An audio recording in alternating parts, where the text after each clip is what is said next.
Bom dia, boa tarde, boa noite, pessoal, tudo bom? Como é que vocês estão? Desculpa pela demora, mas chegou os comentários aqui da terceira fase da ONHB, tá certo? Então, vamos lá, sem mais demora. Primeira questão, né, questão 23, é sobre uma música que, né, uma situação, no caso da minha, eu vi isso na minha infância, né? E a música, a primeira música, o rap do Racionais MCs, fez parte da minha adolescência, por assim dizer, né? Era chamado da MTV, era essa música. E falando sobre isso, é o seguinte, no geral, a terceira fase, ela tá bem tranquila, não tem nada de difícil. Aquela questão da Guerra do Paraguai da segunda fase, eu acho que foi a chave de ouro da ONHB toda. Não sei o que vem por aí pela frente, mas aquela questão do Cabichuí, da Guerra do Paraguai, aquela foi pesada, tá? Mas essa terceira fase, ela tá bem tranquila. A maioria tem muita questão de interpretação de texto, que torna muito mais fácil, né? Aparentemente mais fácil, mas é uma questão que depende muito mais da sua leitura do que de pesquisar o fato histórico em si, tá? Algumas sim, por exemplo, essa primeira questão, né, a 23, que traz aí a letra do rap Diário de um Detento, do Racionais MCs, e 2 fotos sobre o massacre do Carandiru de 1992. Se você não sabe do que foi o massacre do Carandiru, se você nunca ouviu esse rap, sugiro que escute, sugiro que dê uma pesquisada rápida. Eu vou dar uma ajuda a vocês, para vocês não se complicarem nessa terceira fase, tá? Pesquisa sobre a letra A e a letra B da 23ª questão, tá? Porque a C e a D... Não, nada a ver, tá? Vamos lá, questão 24. A questão 24, se você pesquisar rapidamente na Wikipédia, você responde ela, sem nenhum problema. Sério mesmo. Não exige muito conhecimento, não. Só olhar as datas, fazer uma pesquisa rápida na Wikipédia mesmo, você olha as datas e você já descobre a resposta da 24. Para a questão 25, eu sugiro a vocês que, quando estejam olhando a foto aí nos documentos, tem a possibilidade de entrar no link, né? Se você, inclusive no PDF, tem um link lá na parte superior direita. E nesse link ele vai te levar para a página da entidade que detém a foto, que vem explicando um pouquinho mais, né? E ali mesmo, só na descrição da foto, naquele site, já dá para responder tranquilamente, tá? Não há nenhum mistério também. Interpretação de foto e texto muito tranquilo. Até porque não era uma questão muito histórica, né? Eu também não sabia dessa foto. Questão 26. Essa questão 26 está legal. Então, vamos lá. O primeiro documento, 26A, é a transcrição da fala da Hannah Arendt, que era uma filósofa, uma intelectual alemã. Ela era judia e teve que fugir do regime nazista, né? Ela foi para os Estados Unidos e se tornou uma pessoa muito influente na intelectualidade pós-Segunda Guerra Mundial, porque justamente ela era judia e teve que fugir do regime nazista, e muito inteligente, uma educadora muito importante. Eu li muitas coisas dela sobre educação e tal, e ela é muito boa falando disso. Caso vocês se interessem, se eu não me engano, o filme Hannah Arendt completo está no YouTube. Posso até procurar o link depois. Mas precisamente a fala desse filme, né, o que está transcrito aqui no documento 26A, ele é um trecho do filme, um dos trechos finais do filme. E esse trecho, sim, eu tenho certeza, está no YouTube. Eu vou botar o link para vocês na descrição, tá? Ou pelo menos no grupo do WhatsApp. Eu vou explicar qual é o sentido da fala da Hannah Arendt aí. É o seguinte, depois da queda do regime nazista, né, depois que os russos invadiram Berlim e acabaram com o regime nazista, muitos nazistas acabaram fugindo da Alemanha com passaportes falsos. A maioria foi para a Argentina, incrivelmente. Tem muito, até hoje tem ex-nazista morando lá. E um desses caras que fugiu foi o Adolf Eichmann, não sei como se pronuncia isso. Ele era diretor de um campo de concentração, da Alemanha nazista. E ele foi capturado na Argentina, preso e ele foi levado preso para Israel, né, que já existia nessa época, para ser julgado naquele processo gigante que foi conhecido como os julgamentos de Nuremberg. Tá? Os julgamentos de Nuremberg são vários processos judiciais contra as várias autoridades nazistas que foram presas, né, e levadas para esse julgamento, para serem julgadas em Israel, a cúpula do judaísmo, né? Que ironia da história. E a Hannah Arendt, ela foi encarregada, ela trabalhava numa revista na época, uma revista lá de Nova York, e ela foi encarregada por essa revista para ir até Israel, cobrir os julgamentos de Nuremberg, cobrir especificamente o julgamento do Adolf Eichmann. Bem, aí é que vem a parte boa da história. O júri, né, do tribunal estava julgando o Adolf Eichmann como homicida, não lembro exatamente, mas eram crimes comuns, né? Seria homicídio, assassinato, latrocínio, né? Quando você rouba, porque eles tiravam os dentes de ouro, arrancavam o ouro dos judeus antes de matarem eles. Latrocínio, enfim, crimes comuns que já existiam no Código Penal Universal, Internacional, e o júri estava julgando ele por isso, por crimes relativamente, vamos dizer assim, comuns, né, que já existiam. Quando a Hannah Arendt acompanhou o julgamento do Adolf Eichmann, ele dizia exatamente que ele não podia ter culpa, porque ele só estava cumprindo ordens. E aí foi o comentário dela a esse julgamento, né, que ela falou, certo, quando uma pessoa, o processo mental dela foi esse, quando uma pessoa deixa de pensar por si próprio e segue ordens de alguém superior sem questioná-las, né, ele perdeu a própria faculdade que te define como humano, né? O que diferencia, nós somos pela gênero, família, ordem, espécie, né, aquela coisa, nós somos parentes dos macacos, né? O que nos diferencia dos macacos na evolução? O polegar, esse movimento de pinça com o polegar e o indicador, os macacos não conseguem, porque o dedo deles é para trás. A retração da mandíbula para dentro e a capacidade de abstrair, né? Abstrair de amor em Deus, em saudade, em previsão de futuro, né? Aposentadoria, essas coisas. Isso é o que mais nos diferencia dos macacos. Quando o Adolf Eichmann, e esse é o pensamento da Hannah Arendt, ele deixou de pensar para seguir ordens de outra pessoa, ele perdeu a capacidade que lhe definia como humano, certo? E deixou de ser humano para ser só um objeto que funcionava a favor de algo que realmente era superior a ele.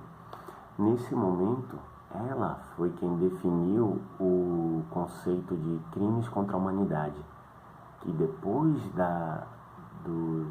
do artigo que ela escreveu no New Yorker, na revista New Yorker, depois que ela escreveu esse artigo no New Yorker, foi que surgiu o conceito jurídico de crimes contra a humanidade, né? Assim como foi o genocídio de milhões de judeus na Alemanha nazista, como foi o etnicídio de milhares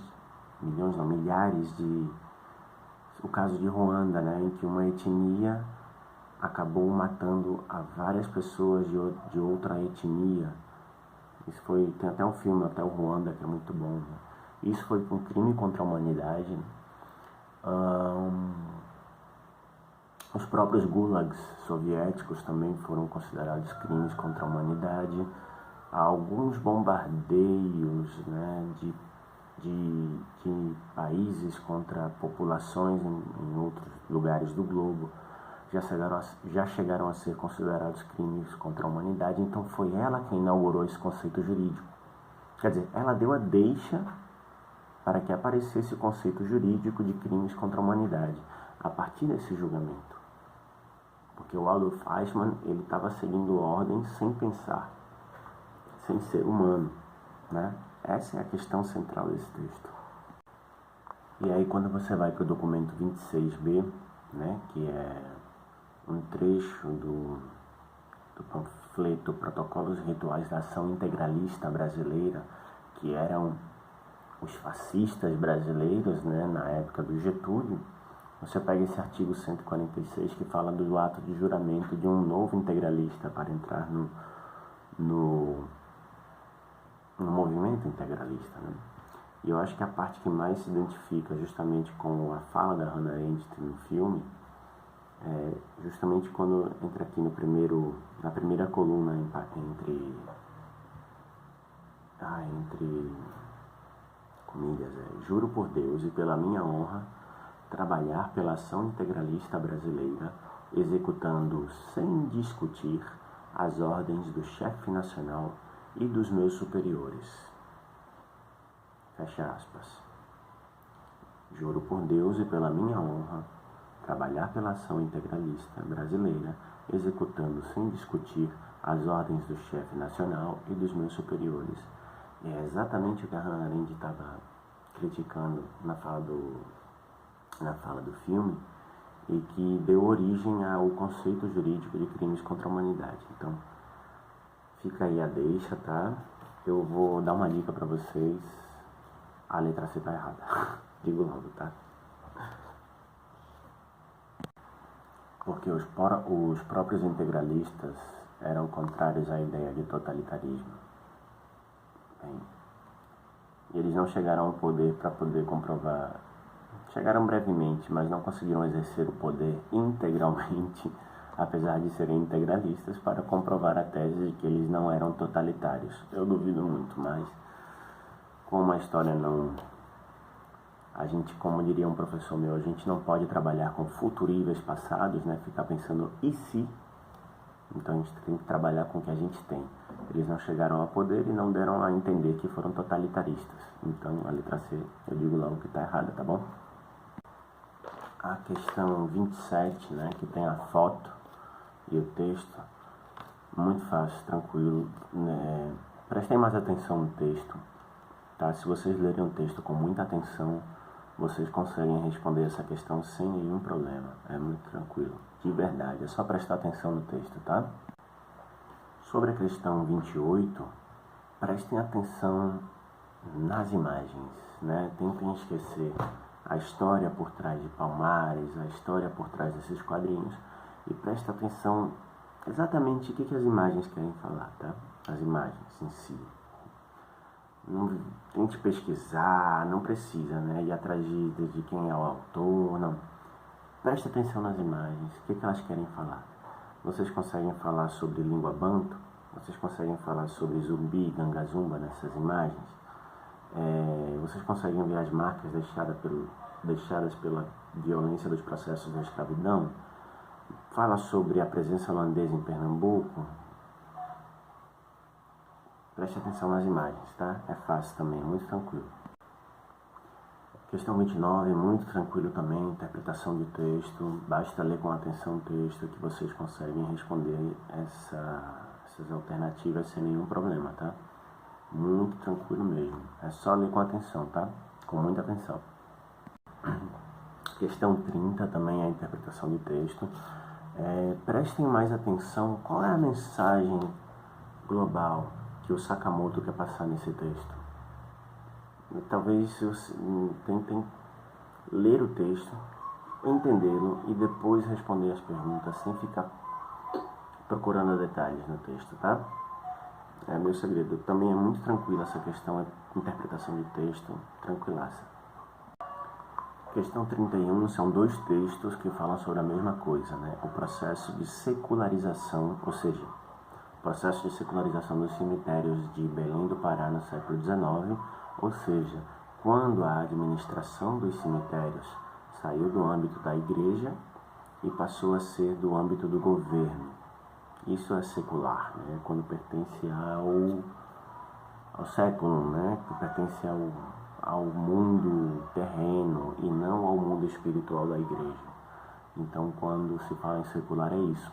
E os cemitérios no século XIX, a partir do século XIX, começaram a sair das mãos da igreja e passaram a ser administração pública do governo, seja municipal, seja do estado, mas normalmente é municipal. E isso, claro, gerou tensão, né, com a Igreja Católica, porque a Igreja Católica entendia que o cemitério era uma forma de bem encaminhar a alma do defunto para os braços de Deus, né? Por outro lado, o segundo texto, A Voz do Caixeiro, tudo bem, ele entende essa questão da espiritualidade, mas o trabalho profilático, né, que é aquele de embalsamar, de cuidar do corpo e tal, isso sairia do âmbito da igreja, deixando a igreja só com a responsabilidade de cuidar da fé e da espiritualidade dos vivos, deixando a profilaxia, ou seja, o cuidado com o corpo do defunto, a cargo do Estado, liberando a igreja de um afazer para que ela possa se dedicar somente a cuidar da fé dos vivos. Então, também é muito tranquilo. São duas opiniões antagônicas, opostas e diversas sobre o mesmo assunto, tá?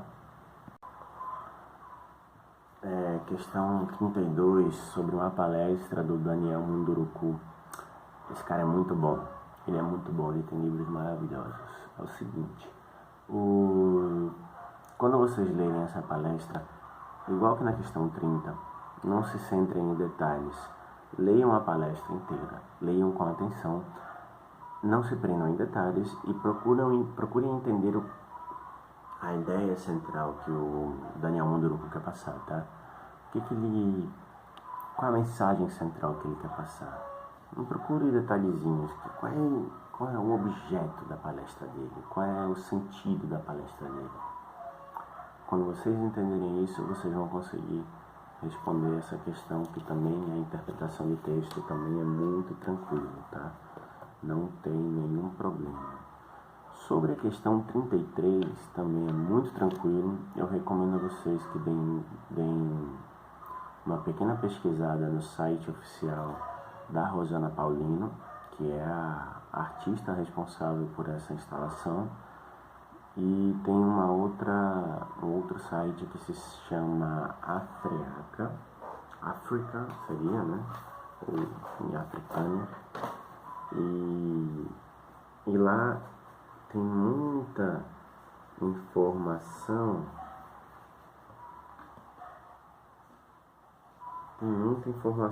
Sobre a Rosana Paulino e sobre a obra dela, tá?